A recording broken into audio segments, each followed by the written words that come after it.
Hello,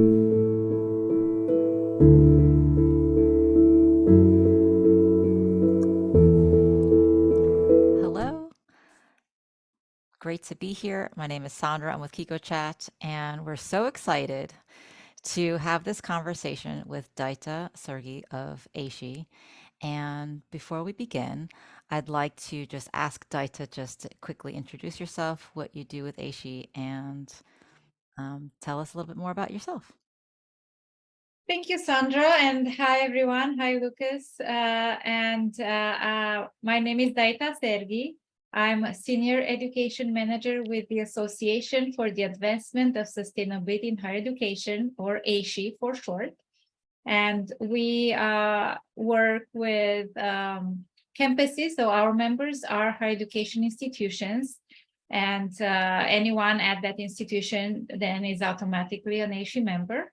And we help them be more sustainable. So we work with them both on the operation side, because campuses are like small cities. How do they manage their electricity, their water use, their food, their transportation, their greenhouse gas emissions, all of that on the operation side? What they teach their students. So on the academic and research side, do they research sustainability?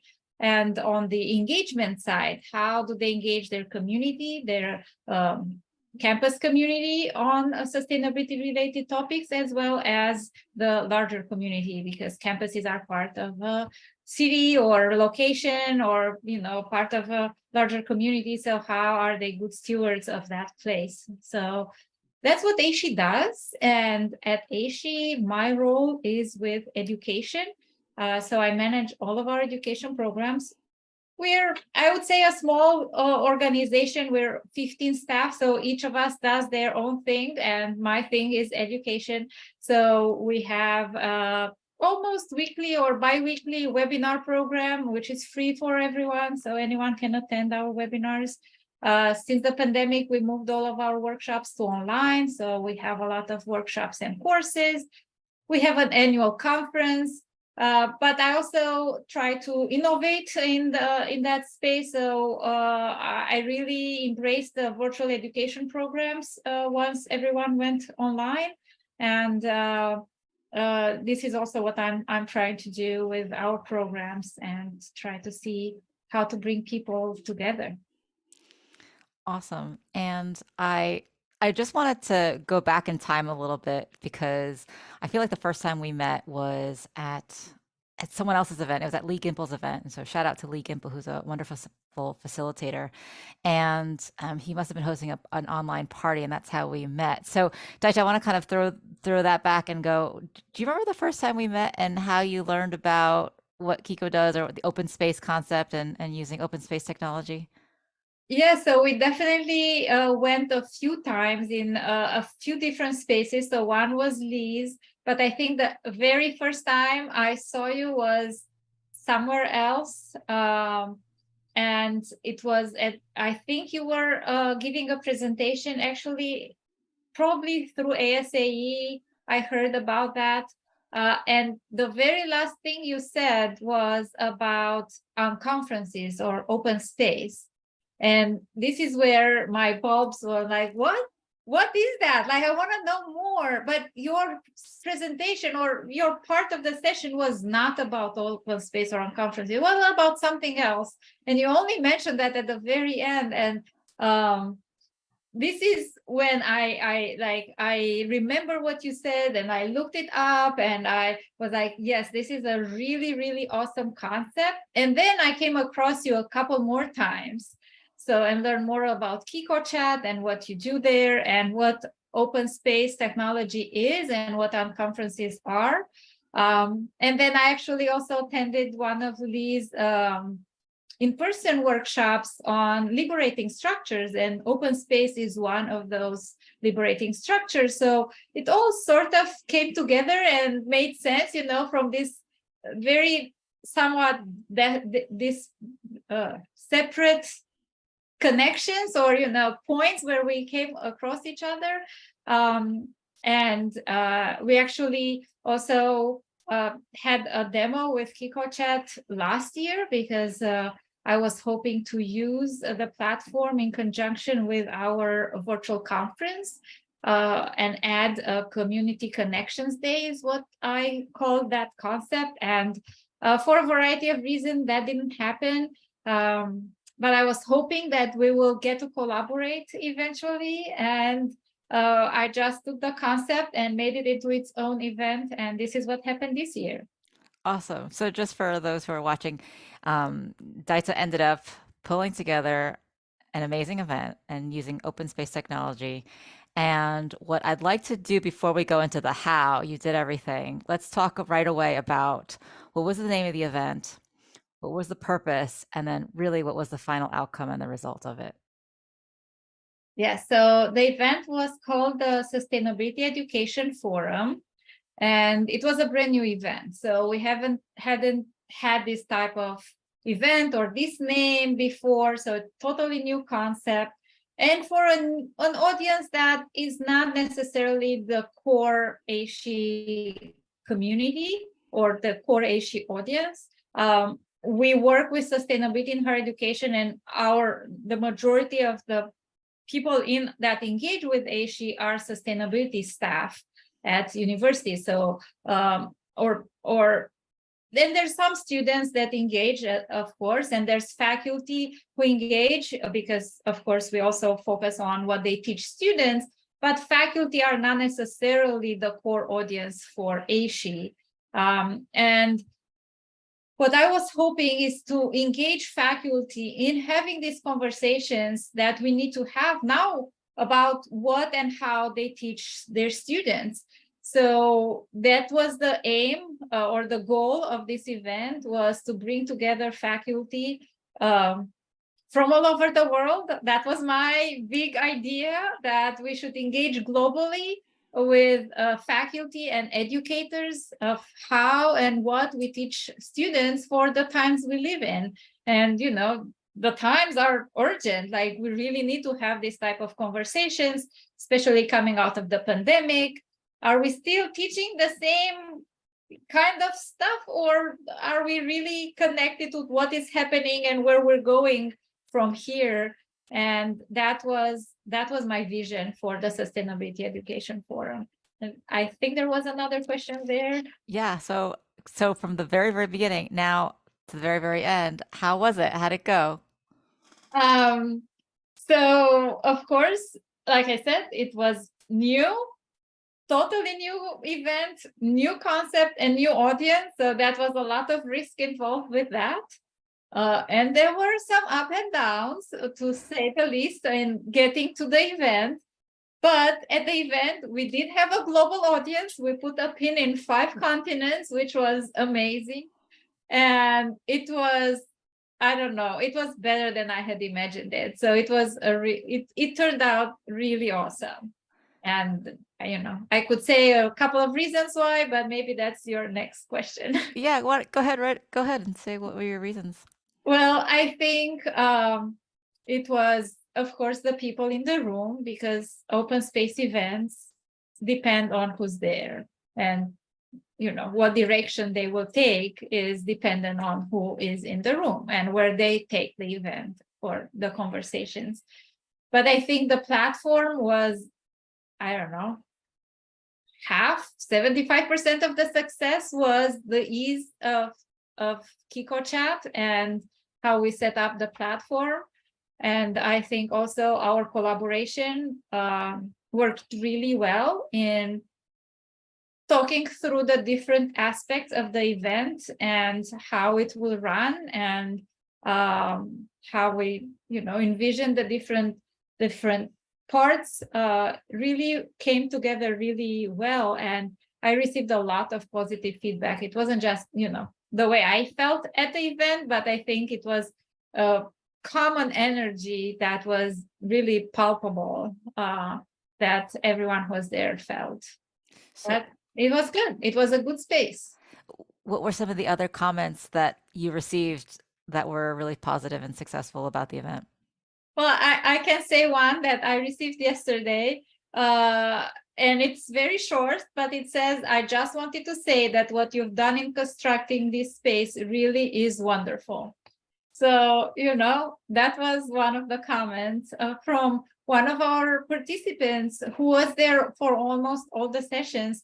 And I also noticed that, he got into some conversations that weren't necessarily, other people agreeing with him. There was some, controversy, or not controversy, but, going back and forth. But that was the one of the points, was to be able to engage in difficult conversations or more unusual conversations, or not like the regular type of conversations that we have, but in a respectful way, and make space for all of the opinions and beliefs and ideas to be heard. And I think that was what the format, but also Sandra's facilitation really helped make that happen. I'll toss in a question, Laita, for anybody that might not know about an open space event, that they're used to traditional conferences. How would you describe the difference between one and the other? Yes. So we knew our audience was faculty, and we knew what faculty are used to, which is academic conferences. And academic conferences, like our usual annual conference, starts with a call for proposals or call for abstracts, who, you don't know exactly who will propose something or what topics there will be. It might be the same people every year talking about the same stuff. You may try to get more newer, presenters, but then people may not know them, so they might also now know to engage with them. And then you get, as an attendee, you get to the conference, and there's all these sessions that might talk about what you want to talk about or what your problems are, or might not, but that's what the content is. And then usually the presenters are up here and the attendees are down here. And it's this dichotomy of like the presenters imparting knowledge of the masses down here. And maybe, there's some round tables and they try to do some of that, but it's always slides and whatever. And a lot of the best parts of conferences are the conversations that you're having in the hallways or in the expo hall or at lunch or maybe at dinner. And then you may make a couple of connections. Maybe you talked about something you were interested about, but there was a lot of time spent in not in something productive or effective or what you needed. And we wanted to have our audiences engage in those type of conversations that happen in the hallway, and to have the conversations on the topics that are not on the schedule, because nobody has a prepared presentation for it. So open space is where the people that are there propose the topics to be discussed, and then go and discuss them in the, they break out either round tables or different rooms or Zoom rooms in our case. And it might be even not necessarily a topic you're an expert in, but a topic you need help with, or a topic that you are thinking about, but you don't know if others are also thinking about that. Or, you might be stuck with something and need advice or help or want to brainstorm. How do you have those type of conversations at classic conferences? It's really hard to make space for those, or really find the people to have those conversations with. So in open space, this is where what the format provides is for those conversations that are important for you at that time. And then the people who will come to those sessions are the people who want to engage with that topic. So that's how we presented it. And I think it went really well for all the discussion blocks that we scheduled. There were plenty of topics to be discussed. And also the nice flow was that they were also building upon each other's sessions, so that the conversations were a continuation of what had happened before. Yeah, I'd love to talk about that real fast because what I want to convey or, really applaud you for is that you took this very big new idea called open space and you kind of heard about it and you did your research but you still never experienced it from from an organizer's perspective. And then we gave you some of these tips and tricks and we talked about it and we helped you design it. But once you started getting your own ownership of it, you you took it and you ran and I don't know, you created a whole world and it was so awesome to see. So I'd love to just ask, what did you learn along the way, and like why do you feel like you were able to get over this new challenge and successfully do so? So one thing I was hoping for, like really that was my bet, was that once if enough people will be there, it will work. And I think you gave me that confidence that, that this is how open space events work and are supposed to be. And one of the challenges for me was getting people there. And also I think the relationship that we built made me feel at ease, that I actually realized that I did not go with you through what will happen during the topic selection, the part that you will facilitate. We never actually practiced it, or I was never part of that before the first time it happened at the event. But, we had built enough of a trust relationship that I knew that it will run the way it's supposed to be and it will be smooth and it will work. And I'm not sure that I'm answering the question here, but I really wanted to emphasize that aspect, which was I realized it after the first time it happened, that's what happened for me. That the fact that we worked really well together and we were together there for the success of this event. I just trusted you to do that. But I'm not sure I actually answered your question. Well, thank you. Thank you for what you did just express. But, I'll recall that we had some, you experienced like a little bit of the challenges of getting people there, right? Signing up registrations. You were individually emailing many, many people. What were some of the things that you think you did to get through the hard parts to then gain more confidence along the way? Right. So I think there were two aspects. One was messaging and wording, because this was new for a new audience, doing something totally new. So, and also at the time where we weren't sure is this the right time for faculty to engage with an event, at the beginning of June after they're done with classes. We heard from some members of our community that yes, that's a good time, from others that no, it's not a good time. And I was also like emailing out and people replying back, I'm on vacation, I'm traveling, I'm with my grandchildren, so I kept getting the no's and not a lot of registration. So that was a couple of weeks in a row where I kept sending messages up and not getting necessarily the registrations. And even like 2.5 weeks prior to the event, I was at the point where I was like, what do? We don't have enough people for a 2-day event. We maybe have enough people for one or a half-day event or a 1-day event, but there won't be enough people to engage in how many different session rounds we have designed. So I still thank you for having that call with me and thinking through that. And I think I changed the messaging a little bit, and I did a lot more individual promotion.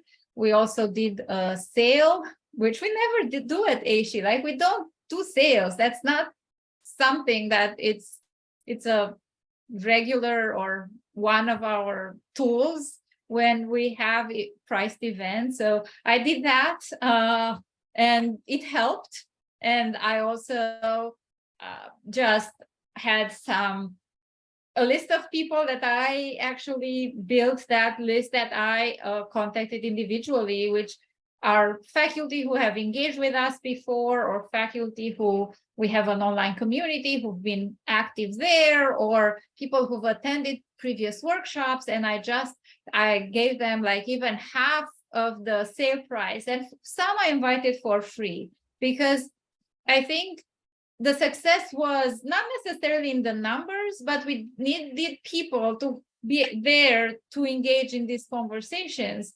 And so while open space, I know that they have the principles of open space, and one is whoever is there are the right people, but you also still need a core or a quorum, like a minimum amount of people to be able to have those conversations. Although I would say that for one of the blocks, we had 2 people engaged in a very lively conversation that took like an hour and a half, and it was the very last one of the day. And I was like, I love it. You can stay here, but I'll have to check out because this has been a very long day, and I don't know for how much longer they stayed. But that was the right people to have that conversation at that time.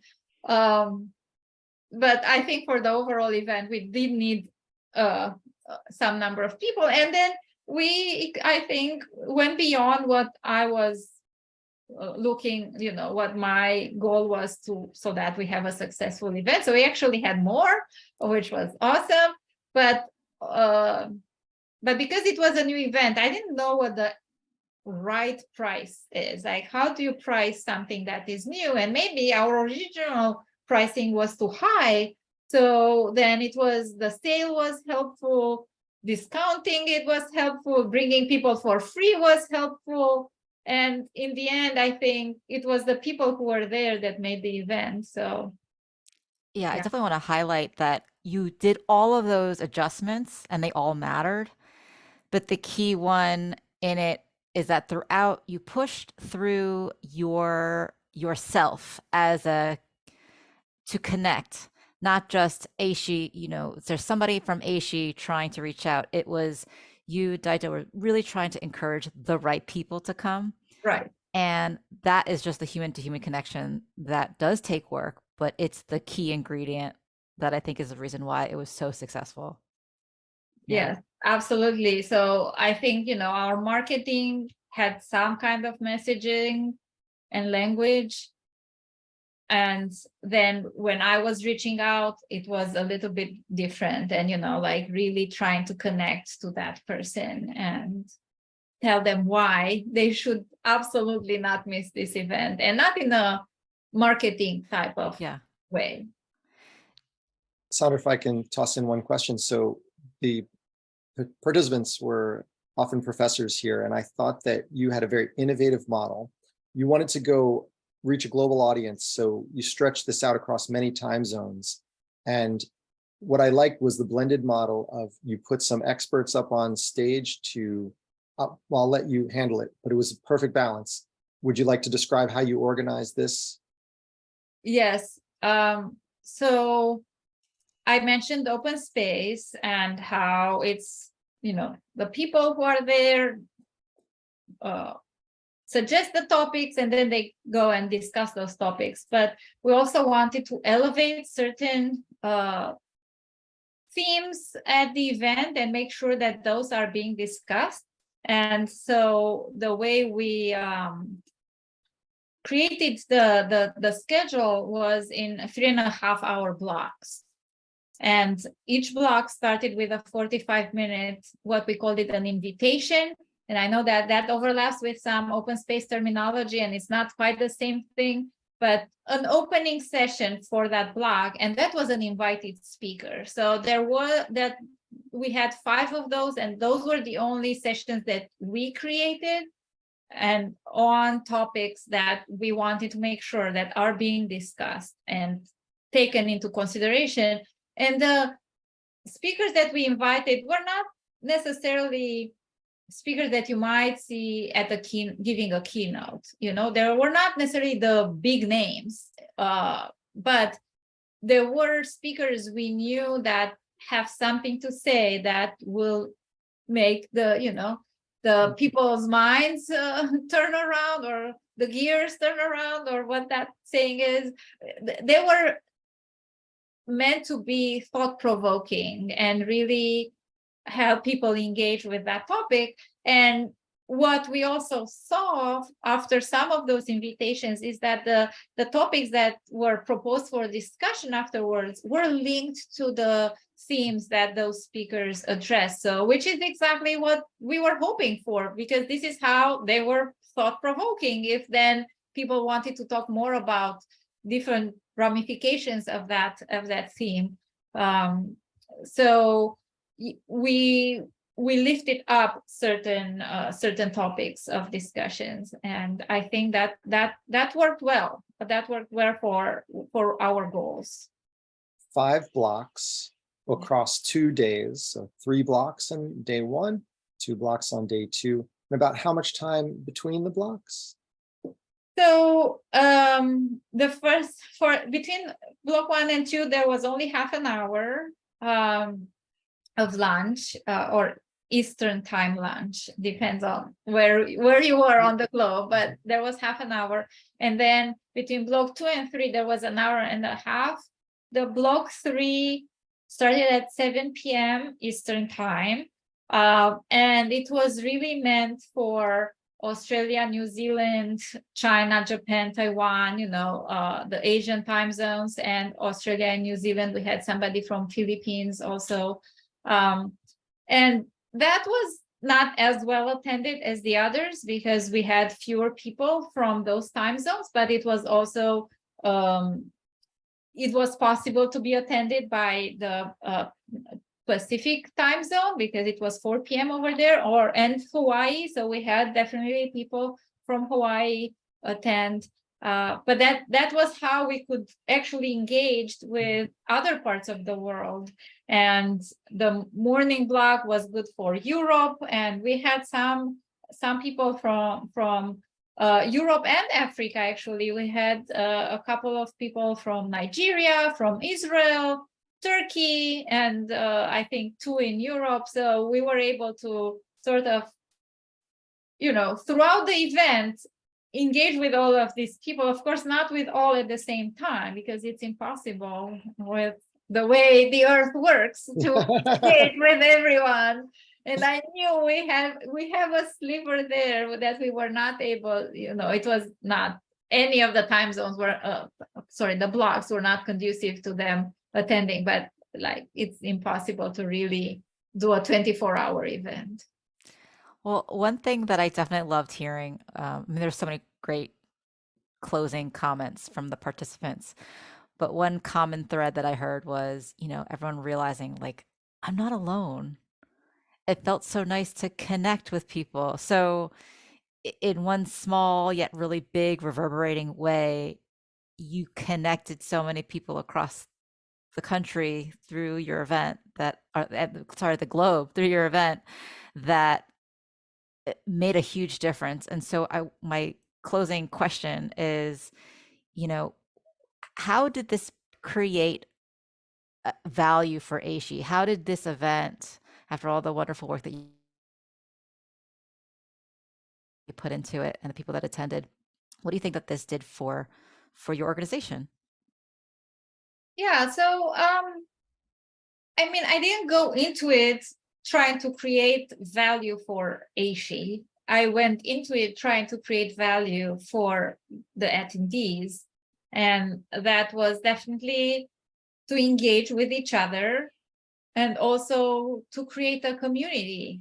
Because one, I know I'm geeking out on the fact that we put a pin in 5 continents and all of that, which is, it's a visual in the platform. You can actually see where everyone is on the map, but that also allows for people to connect with each other, to connect with, you know, I don't know, something may come up. They might look for a collaborator in this part of the world. Well, they could go back to the map and see who was there.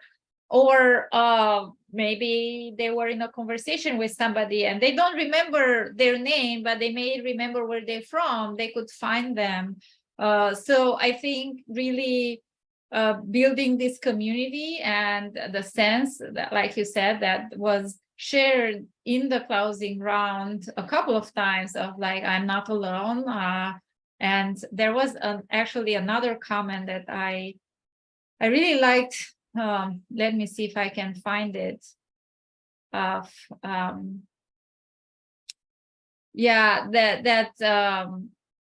knowing that there are others who go through this and others who you can like reach out to was something that was good for their emotional and mental health to keep going with this type of work, because working in sustainability and climate change is not necessarily easy work on oneself. So this was also one reason I wanted to bring people together to find each other and find that kind of support.